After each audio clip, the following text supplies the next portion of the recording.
जय श्री महाकाल।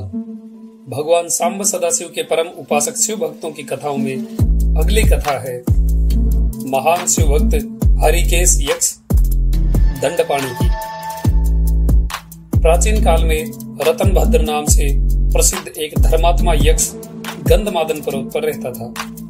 उसके पूर्णभद्र नामक एक पुत्र उत्पन्न हुआ। अंत में अनेक भोगों को भोग कर उस रतनभद्र ने शिव ध्यान परायण होकर परम शांत शिवलोक को प्राप्त किया।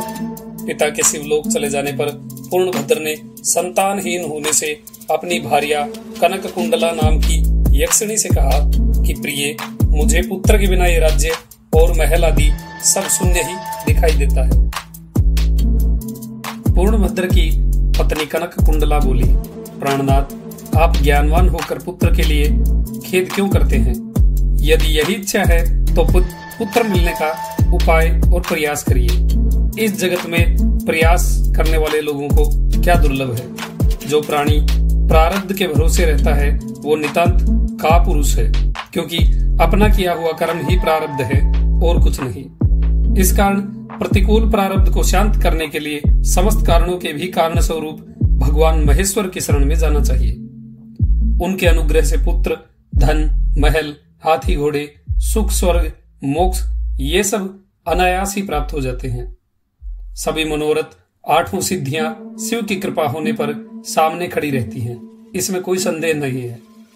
अंतर्यामी जगत के स्वामी भगवान विष्णु जिन शिव के सेवा से चर अचर सभी प्राणियों की रक्षा करते हैं, जिन्होंने ब्रह्मा को सृष्टि रचने का अधिकार दिया है, इंद्र आदि देव जिनकी दया से लोकपाल हुए, अपुत्र सिलाद ने जिनकी कृपा से मरणहीन नंदीश्वर नामक पुत्र को प्राप्त किया, काल के गाल में फंसे हुए श्वेत केतु ने जीवन पाया, उन दया सिंधु आशुतोष भगवान शंकर के प्रसन्न हो जाने पर संसार में क्या दुर्लभ रह जाता है। जो मनोरथ संसार में अलभ्य भी हैं, उनको शिव जी प्रदान करते हैं। मोक्ष पद भी उनकी सेवा में एक क्षण में प्राप्त हो जाते हैं। इसलिए हे स्वामी, यदि आप सर्वश्रेष्ठ पुत्र चाहते हैं तो भगवान शिव की शरण ग्रहण कीजिए। स्त्री का वचन सुनकर यक्षराज ने गीत वाद्य आदि से ओमकारेश्वर का पूजन करके पुत्र की अभिलाषा पूरी करी। उस पुत्र का नाम हरिकेश पड़ा। पुत्र उत्पन्न होने की प्रसन्नता से उसने अनेक दान पुण्य किए।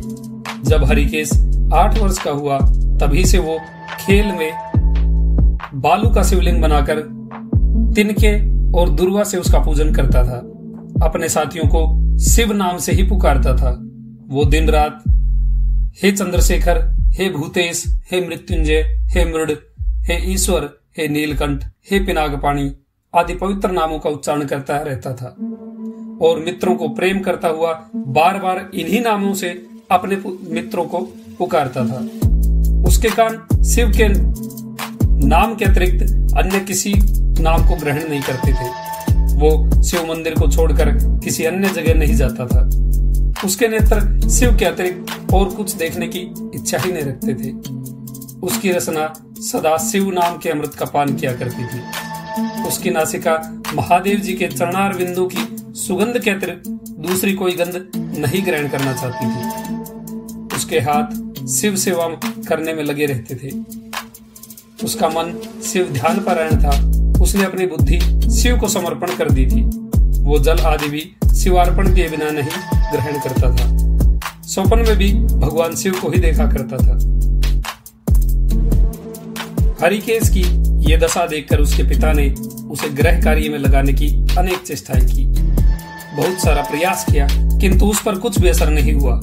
अंत में हरिकेश घर से निकल गया। कुछ दूर जाकर उसे भ्रम हो गया और वो मन ही मन कहने लगा कि हे शंकर, कहाँ जाऊं, कहाँ रहने से मेरा कल्याण होगा। उसने अपने मन में विचारा कि जिनका कहीं ठिकाना नहीं है, उनका आधार काशीपुरी है। जो रात दिन विपत्तियों से दबे हैं, उनका काशीपुरी ही आधार है। इस प्रकार निश्चय कर वो काशीपुरी को गया। जिस अविमुक्त क्षेत्र में 5 भौतिक देह त्याग कर प्राणों का शिव की प्रसन्नता से फिर देह से संबंध नहीं रहता, उस आनंद वन में जाकर जप करने लगा। कुछ काल के अंतर भगवान शंकर ने पार्वती को अपना विहार वन दिखाया। वो अनेक सुगंधी पल्लवों से सुशोभित था। शिव बोले, हे देवी, जैसे तुम मुझको बहुत प्रिय हो, वैसे ही ये आनंद वन भी मुझे परम प्रिय है। हे देवी, मेरे अनुग्रह से इस आनंद वन में मरे हुए जनों को जन्म मरण का बंधन नहीं होता, अर्थात वो फिर संसार में जन्म नहीं लेता। पुण्य आत्मा के कर्म बीज विश्वनाथ जी की प्रज्वलित अग्नि में जल जाते हैं, उसी से फिर वे गर्भाशय में नहीं आते। काशीवासी लोगों के देहांत समय में मैं तारक ब्रह्म ज्ञान का उपदेश देता हूँ, जिससे वे उसी क्षण मुक्त हो जाते हैं। कलयुग में विश्वनाथ देव का दर्शन पूजन, काशीपुरी, भागीरथी गंगा आदि का सेवन तथा सत्पात्र को दान विशेष फलदायी होता है। हे देवी, काशीवासी सदा मुझ में ही बसते हैं, इससे मैं उनको अंत में संसार सागर से पार कर देता हूँ, ये मेरी प्रतिज्ञा है। इस तरह वार्तालाप करते करते भगवान उस स्थान पर गए जहाँ हरिकेश समाधि लगाए बैठा था। उसको देखकर देवी पार्वती ने कहा, ईश, ये आपका तपस्वी भक्त है, इस समाधिस्थ भक्त को वर देकर इसका मनोरथ पूर्ण करिए। इसका चित्त केवल आप में ही लगा है और इसका जीवन भी आपके ही अधीन है।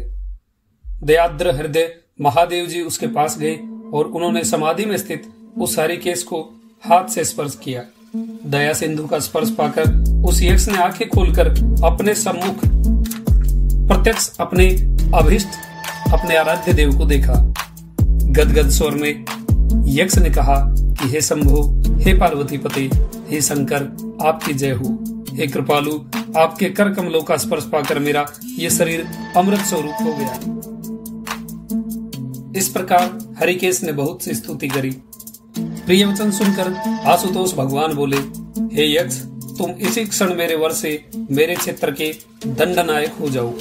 आज से तुम दुष्टों के दंडदायक और पुण्यवानों के सहायक बनो और दंडपाणी नाम से विख्यात होकर सब उद्धट गणों का नियंत्रण करो।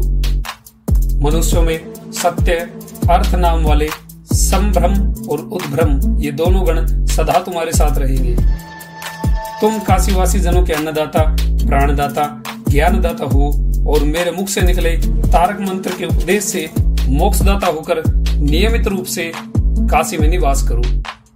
भगवान की कृपा से वही हरिकेश यक्ष काशी में दंडपाणी के रूप में स्थित हो गए और भक्तों के कल्याण में लग गए। कथा अच्छी लगी हो तो वीडियो को लाइक करें, शेयर करें। आपका दिन शुभ हो। महादेव कृपा करें। जय श्री महाकाल।